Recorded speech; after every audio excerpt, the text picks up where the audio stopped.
Hello friends and welcome to the Exams Made Simple and we are back again with the Hindu analysis of 5th of August 2026. तो आज हम देखेंगे 5 अगस्त 2026 का the Hindu newspaper analysis. बहुत अच्छा newspaper आया है, सारे कुछ हम डिस्कस करेंगे। आई होप आपको हमारा कंटेंट अच्छा लग रहा होगा। Please do like it, do share it among your friends. Like और शेयर ज़रूर करें। इसके अलावा मैं आपको एक और इन्फॉर्मेशन दे दूं कि हम करंट अफेयर्स की रिवीजन सीरीज स्टार्ट करेंगे अभी से, अगस्त से। हमेशा क्या होता है, दिसंबर जनवरी तक का लोग वेट करते रहते हैं और फिर उसमें क्या होता है, बिल्कुल बहुत कम करंट अफेयर्स को रिवाइज कर पाते हैं या कहना चाहिए कि टाइम नहीं मिलता है। तो हम स्टार्ट करेंगे अभी से ताकि हम मेरा टारगेट इस बार कि 1.5 से 2 साल तक का करंट अफेयर्स आपको पूरा रिवाइज रहे, ताकि ये साल का तो साथ ही साथ पिछले साल का भी आपको करंट अफेयर्स रिवाइज हो जाए। तो सारा कुछ हम डिस्कस करेंगे, जो भी इंपॉर्टेंट टॉपिक्स रहे हैं पिछले 2 साल, क्योंकि यूपीएससी अब सिर्फ करंट अफेयर्स के नाम पे 1 साल या 6 महीने नहीं पूछता है, वो 2 साल, 2.5 साल, 3 साल तक पीछे जाते हैं। तो we will do that from our end, ठीक है। तो जिनको ज्वाइन करनी हो ज्वाइन कर लीजिएगा। वेबसाइट पे ही पूरा कंटेंट अवेलेबल रहेगा। जो लोग ज्वाइन करेंगे उनके लिए रहेगा TEMSIAS.com पे notes plus videos plus current affairs के क्वेश्चंस। इसके अलावा जब इकोनॉमिक सर्वे आएगा, economic survey plus budget, all these things will be covered in that series. बहुत ही मिनिमल कॉस्ट पे रहेगी, आप लोग ज्वाइन कर सकते हैं। पहले कल के हम कुछ देख लेते हैं कोट्स जो लोगों ने लिखे हैं।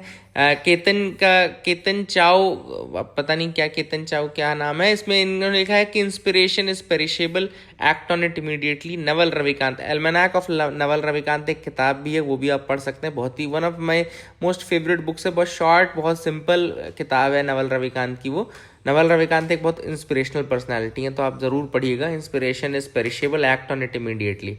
रोमिका का कोट था, economic growth without social progress lets the great majority of people remain in poverty.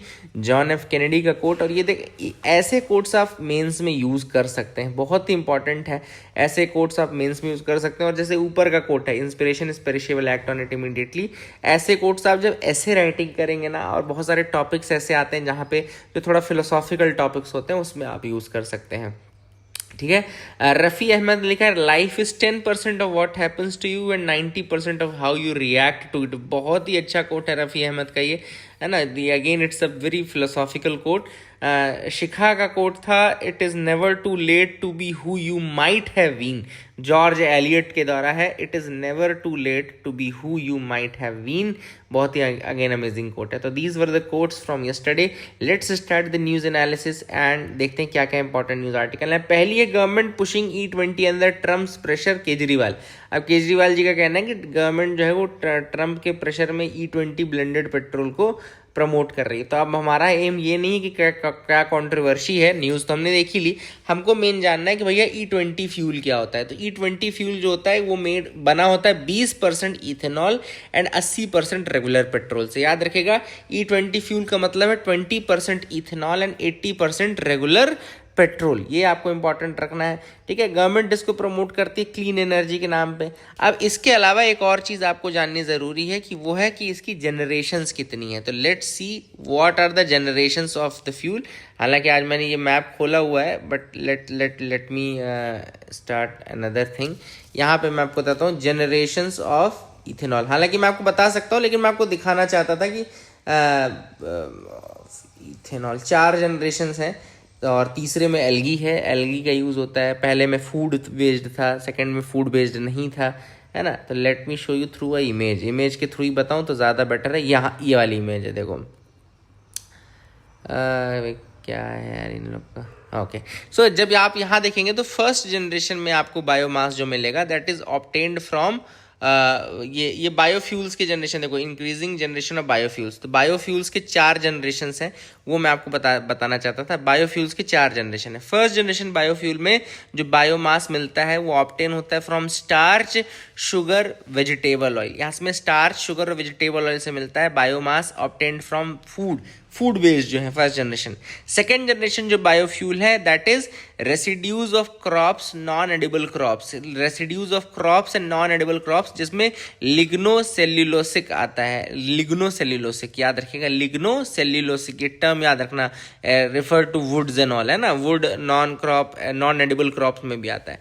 Third generation में आपका एल्गल बायोमास का यूज था, एल्गल बायोमास का third generation. Fourth generation is genetically modified algal biomass. तो ये है biofuel के 4 generations, याद रखिएगा बायोफ्यूल के 4 जनरेशंस मैंने आपको बता दिए। तो मैं यही चाहता था कि इसमें आपको बता दूं। तो E20 हमने देख लिया, E20 देख लिया, प्लस हमने बायोफ्यूल के 4 जनरेशंस देख लिए, 4 जनरेशंस ऑफ बायोफ्यूल। कौन सा कैसा एल्गी कौन से जनरेशन में, थर्ड जनरेशन में, food based first generation, non edible वाले second generation, and genetically modified वाले फोर्थ जनरेशन। ठीक है, ये हमने देख लिया। अब आज के नोट्स में भी इसके बारे में कुछ आया था, तो वो भी मैं आपको दिखा देता हूँ। Let me show you that as well. ठीक है, तो देखो पूरा कुछ बताऊं, मैं बता रहा हूँ ना आपको, इसके अलावा कुछ और करने की जरूरत ही नहीं है। मैं ऑलरेडी बैकग्राउंड जो भी अलग से टॉपिक जो जुड़े हुए हैं सब बता दूंगा आपको। तो याद रखिएगा E20 प्रोग्राम जो इंडिया का है वो है 20% इथेनॉल ब्लेंडिंग का टारगेट दिया गया था, और ये टारगेट था 2030 की डेडलाइन में। याद रखिएगा 2030 तक की डेडलाइन थी इसमें, लेकिन इथेनॉल ब्लेंडिंग प्रोग्राम जो है इंडिया की बायोफ्यूल एनर्जी सिक्योरिटी पॉलिसी का प्रोग्राम है, और ये टारगेट इन्होंने 2025 यानी कि 5 साल पहले ही अचीव कर लिया। They have achieved the 20% blending target of 2030 in 2025-26, मतलब 5 साल पहले ही इन्होंने इसको कर लिया। अब इसका क्रिटिसिज्म क्या है? क्रिटिसिज्म ये है कि पहली चीज़ तो कि जो व्हीकल है, पुराने व्हीकल्स हैं, उनकी डिज़ाइन चेंज करनी पड़ेगी, इंजन डिज़ाइन चेंज करनी पड़ेगी। दूसरी जो व्हीकल्स हैं उनकी जो एफिशिएंसी है वो धीरे धीरे डिक्रीज हो जाती है, कई लोग ये भी कहते हैं डिक्रीज हो जाती है। ठीक है ना, एंड माइलेज घट जाता है। जो इंजन कंपैटिबिलिटी का है ओल्डर में वो तो रहेगा ही रहेगा, एंड फूड ग्रेन्स को ये डाइवर्ट करता है। ऑब्वियसली बात है, जब हम इथेनॉल बना रहे हैं यानी कि एक बायोफ्यूल बना रहे हैं, तो हमने देखा कि फर्स्ट जनरेशन बायोफ्यूल में फूड ग्रेन्स का यूज किया जाता है, तो फूड ग्रेन का डाइवर्जन भी हो रहा है। तो that is again criticism. Benefit हालांकि ये है कि हमारा क्रूड ऑयल इंपोर्ट घटेगा, ये शुगर केन फार्मर्स को सपोर्ट करता है, and it lowers the dependence on other countries and lowers the carbon emissions as well. तो ये सारे इसके बेनिफिट्स हो गए। I hope you got clarity. आपको E20 फ्यूल बायोफ्यूल के 4 generations plus E20 programme India का क्या था, कैसे था और क्या टाइमलाइन थी, सब बता दी होंगी। अगली जो न्यूज़ है, सुप्रीम कोर्ट ने सेंटर को कहा है कि SOP बनाओ to curb the digital arrest scam. Digital arrest scam को खत्म करने के लिए, यानी कि कर्ब करने के लिए, कम करने के लिए, खत्म तो नहीं होता कर्ब का मतलब, डिजिटल अरेस्ट स्कैम्स के केस में SOPs बनाओ। ठीक है ना, तो इसके लिए सुप्रीम कोर्ट ने एक डिटेल्ड ऑर्डर पास किया है सेंटर को डायरेक्ट करते हुए रिजर्व बैंक ऑफ इंडिया और टेलीकॉम अथॉरिटीज को कि भैया मिल करके एक स्टैंडर्ड ऑपरेटिंग प्रोसीजर SOP बनाओ to curb the digital arrest scams. Digital arrest scam कम हो सकें, इसके लिए किसको सेंटर को, स्टेट्स को, Reserve Bank of India and telecom authorities को डायरेक्ट किया है कि वो प्रिपेयर करें proper SOPs to curb the digital arrest scams. I hope you got clarity regarding that. इसमें I4C का भी जिक्र था, यानी कि Indian cyber crime coordination centre. तो अब क्या है I4C, पहले मैं बता दूं, इसको बोलते हैं I4C, Indian cyber crime coordination centre. ये 4 बार C आता है ना, इसलिए 4C बोलते हैं। तो Indian cyber crime coordination centre क्या है? तो 2020 में इसका फॉर्मेशन किया गया था, 2018 में इसको अप्रूवल मिल गया था, एंड इसको बनाया गया है मिनिस्ट्री ऑफ होम अफेयर्स के अंतर्गत to act as a nodal point at the national level in fight against cyber crimes. तो साइबर क्राइम्स की फाइट में इसको एक तरीके से नोडल पॉइंट बनाया गया। It's not the nodal body, it is not the main body, ऐसा नहीं, लेकिन it's one of the most important nodal points to fight against cyber crime, and it is designed to provide a framework and ecosystem for law enforcement agencies to deal with cyber crimes in a coordinated and comprehensive manner. तो coordinated member में एक agency दूसरी agency के साथ मिलकर काम कर सके, इन सारी चीज़ों को ध्यान में रखते हुए I4C को बनाया गया है, जिसमें एकेडमिया, इंडस्ट्री, पब्लिक, गवर्नमेंट, ये सारे एक साथ लेकर के आते हैं। ठीक है ना, हेडक्वार्टर इसका न्यू दिल्ली में है, और ये नेशनल एपेक्स सेंटर है under the ministry of home affairs. National apex centre under the ministry of home affairs 2020 में बना था, अप्रूवल हुआ था 2018 में, to fight extensively comprehensively against cyber crimes. ठीक है, तो I hope you got clarity regarding that, आपको समझ में आ गया होगा। These are the things which are important. 3 medicines are classified as carcinogenic. सबसे पहले तो कार्सिनोजेनिक का मतलब पता होना चाहिए। कार्सिनोजेनिक का मतलब है कैंसर कॉजिंग, जिससे कैंसर होता हो। तो ये कौन सी 3 दवाइयां हैं? तो हाइड्रोक्लोरोथियाजाइड हाइपरटेंशन की एक दवाई थी, वोरिकोनाजोल ये फंगल इन्फेक्शन की एक दवाई थी, एंड तैक्रोलिमस एक इम्यूनोसप्रेसेंट था प्रिवेंटिंग ट्रांसप्लांट रिजेक्शन, ये याद रखना। They having classified as carcinogenic to humans, group 1 by WHO International Agency for Research on Cancer. तो जैसा मैंने आपको बताया कैंसर कॉजिंग, तो International Agency for Research on Cancer है, ये WHO की एक बॉडी है, International Agency for Research on Cancer. इसने 3 दवाइयों को, जो कि क्लोरोथियाजाइड हाइपरटेंशन की, वोरिकोनाजोल फंगल इन्फेक्शन की, and tacrolimus an immunosuppressant preventing transplant rejection. तो ये याद रखना, बहुत इंपॉर्टेंट है, ये खा मत लेना कोई। तो ये इंपॉर्टेंट दवाइयाँ थी जो उनको कार्सिनोजेनिक डिक्लेयर कर दिया गया है। I hope you got clarity regarding all these things. आगे मूव करते हैं, देखते हैं क्या इंपॉर्टेंट है।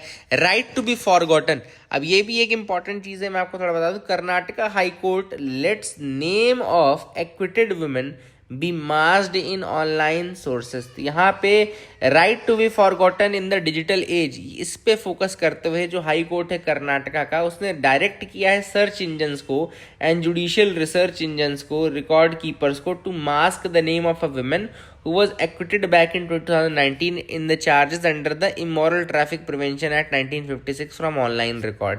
तो एक महिला थी जिसको एक्विट कर दिया गया था, एक्विट कर दिया गया नहीं, छोड़ दिया गया, बरी कर दिया गया 2019 में, of charges under the immoral traffic prevention act 1956। उसके लिए ऑनलाइन सोर्सेज को ये कहा गया है कि आप भैया इसके रिकॉर्ड को मास्क करिए, इसका नाम नहीं आना चाहिए, ठीक है ना। तो that is a thing which is very very important. I hope you got clarity regarding that. यहाँ पे देखो लिखा है, इस जो महिला थी ये प्रोसिक्यूट हुई थी 2013-14 में for indulging in prostitution racket through websites and all. However all the accused were acquitted इन 2019।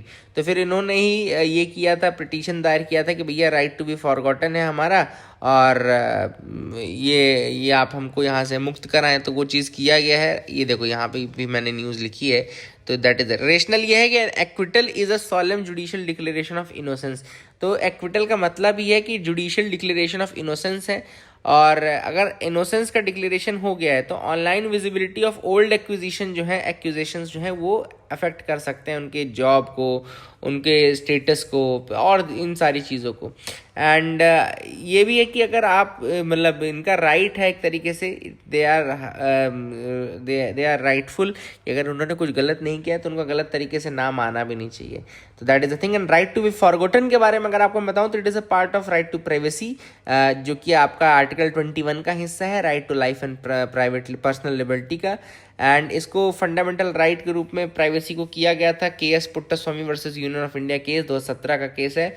हालांकि right to privacy it's not an absolute right, it is also balanced right, absolute right नहीं है, ये आपको याद रखना है। लेकिन राइट टू बी फॉरगॉटन के लिए कोई डेडिकेटेड स्टैट्यूट नहीं है इंडिया में, है ना, तो ये आपको याद रखना है। GDPR जो EU का है ना, या जनरल डाटा प्रोटेक्शन रिजीम जो EU की है, यूरोपियन यूनियन की, वहाँ पे एक प्रॉपर राइट टू इरेजर है, बट इंडिया में कोई डेडिकेटेड स्टैट्यूट अभी तक नहीं आया है राइट टू बी फॉरगॉटन का, तो वो उसकी अपेक्षा है कि जल्दी से जल्दी वो आ जाए। तो I hope you got clarity regarding this right to be forgotten.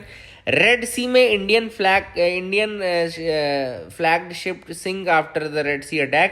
तो ये बहुत सारे ऐसे मतलब अब आपको पता है कि वाटर बॉडीज में अटैक हो रहे हैं, तो रेड सी में एक इंडियन फ्लैग्ड शिप था जिसके ऊपर अटैक हुआ और वो सिंक कर गया, डूब गया, 14 लोगों को बचाया गया। लेकिन रेड सी के बारे में आपको इंपॉर्टेंट चीज़ें बता दूं, रेड सी की बॉर्डरिंग कंट्रीज है, 6 प्राइमरी कंट्रीज हैं जो कि बॉर्डर करती हैं, है ना। तो एक बार मैं आपको दिखा देता हूँ, ये मैप ही दिखा देते हैं अपन, मैप देखें ज़्यादा बेटर रहेगा।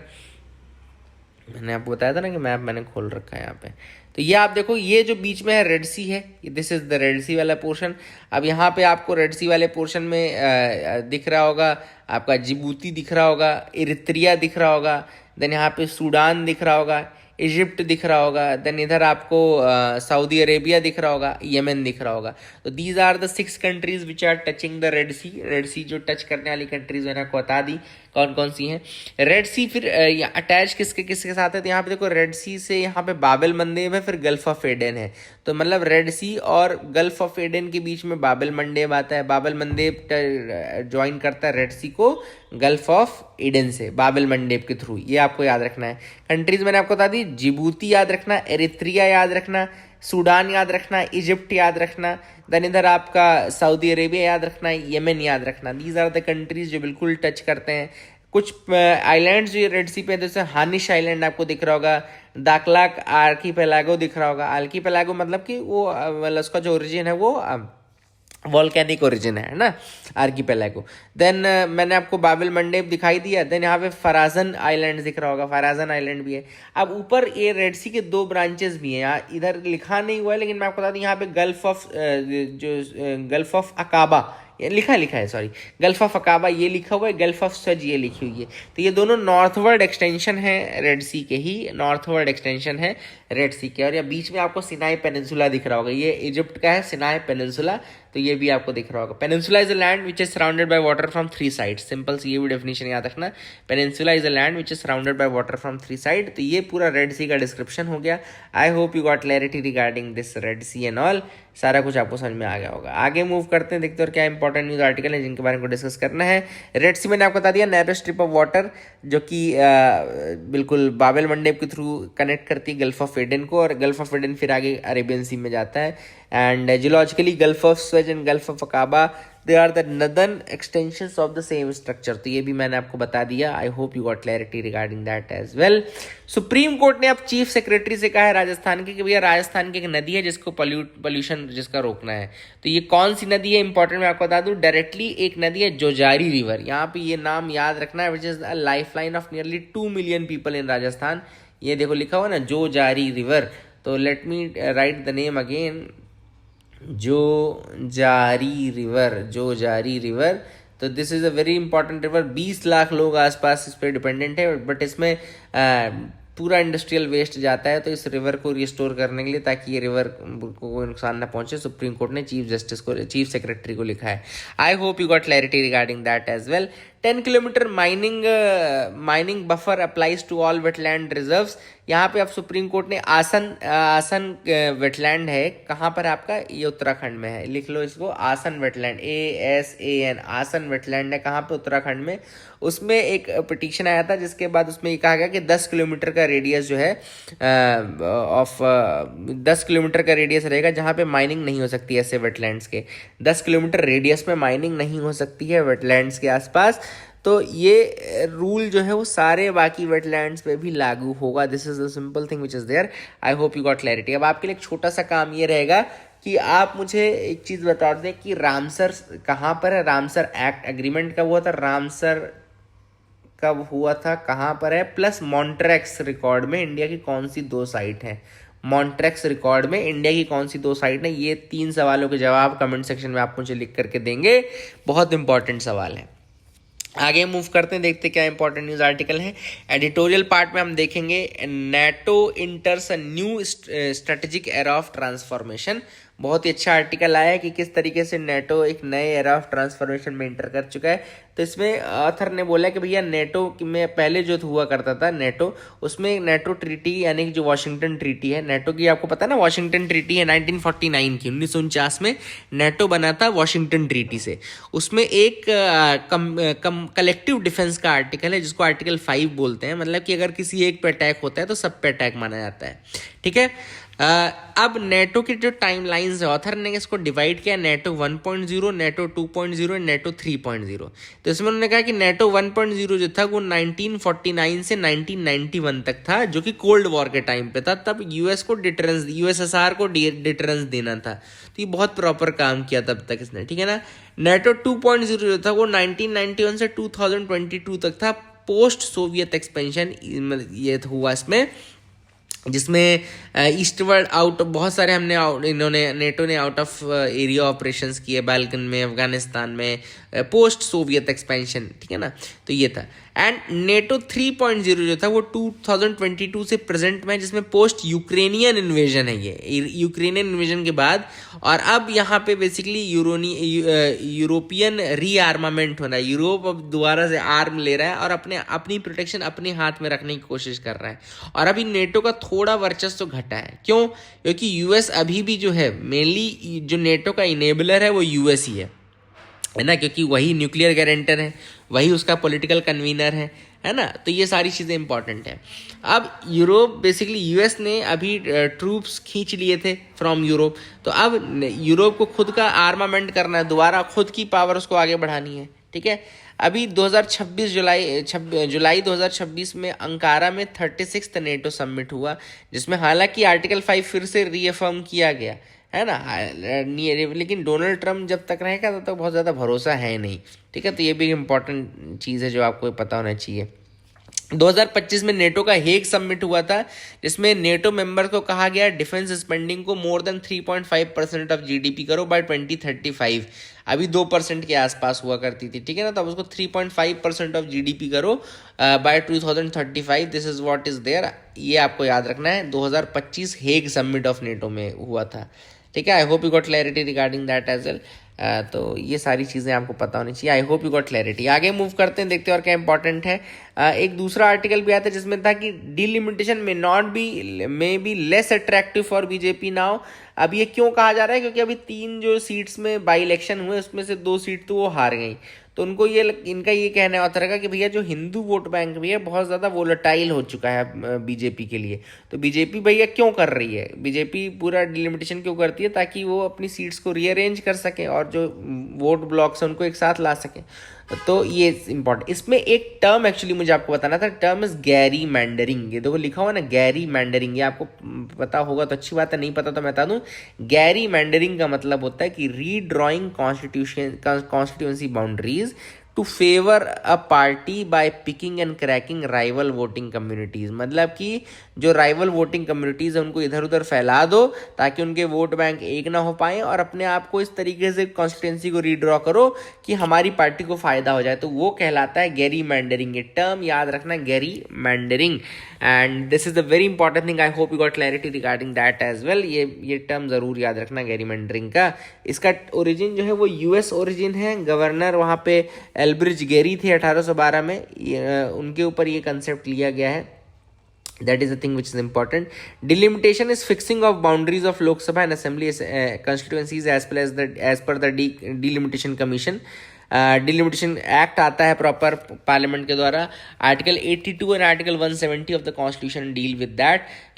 अभी डिलिमिटेशन में 84th और 87th कॉन्स्टिट्यूशन अमेंडमेंट एक्ट से टोटल नंबर ऑफ सीट जो है वो till the first census after 2026, यानी कि 2026 के बाद पहला सेंसस आएगा, यानी 2027 में आएगा, तब तक के लिए सीट्स के नंबर चेंज नहीं हो सकते हैं, याद रखिएगा। लेकिन बाउंड्रीज तो रिवाइज हो ही सकती हैं 2001 और 2011 के पॉपुलेशन के बेसिस पे। तो I hope you got clarity regarding that as well, ठीक है। I hope you got clarity regarding this, आपको समझ में आ गया होगा। आगे मूव करते हैं, देखते हैं और क्या इंपॉर्टेंट न्यूज़ आर्टिकल हैं जिनके बारे में हमको डिस्कस करना है। डाबर के प्रोडक्ट मत खरीदा करो, ये देखो लिखा है फसाई बैन्स 100% प्योर डाबर प्रोडक्ट्स, है ना। तो डाबर के बहुत सारे प्रोडक्ट्स को बैन कर दिया फसाई ने, 4% उनका शेयर भी गिर गया। तो that is again a thing which is there, याद रखने लायक है। Let me open the notes. Kaveri का मैंने आपको बता दिया। एक टर्म था आई थिंक,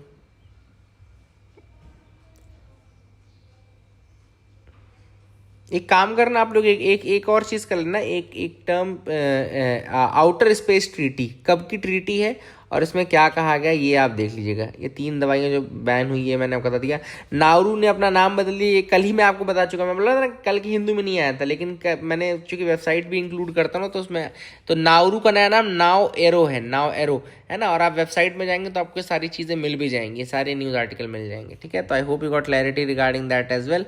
आगे मूव करते हैं, देखते हैं क्या इंपॉर्टेंट रिवीजन में ये देख लेना। इसमें वैसे नाउरू वाउरू सब इसमें है ही। प्रैक्टिस क्वेश्चन देख लो। Consider the following statement regarding digital arrest scams SOP directed by Supreme Court. तो आप देख लीजिए इसको एक बार, ठीक है। What are the things which are there? Second है with reference to abrogation of Article 370, consider the following statements. एक बार पढ़ लीजिएगा। And River Kaveri mentioned recently news originates in which of the following hills? तो ये अच्छा ही question है, बता दीजिएगा। तो these are the things from today's newspaper. I hope you got clarity. Like, share करें। Thank you. Have a nice day.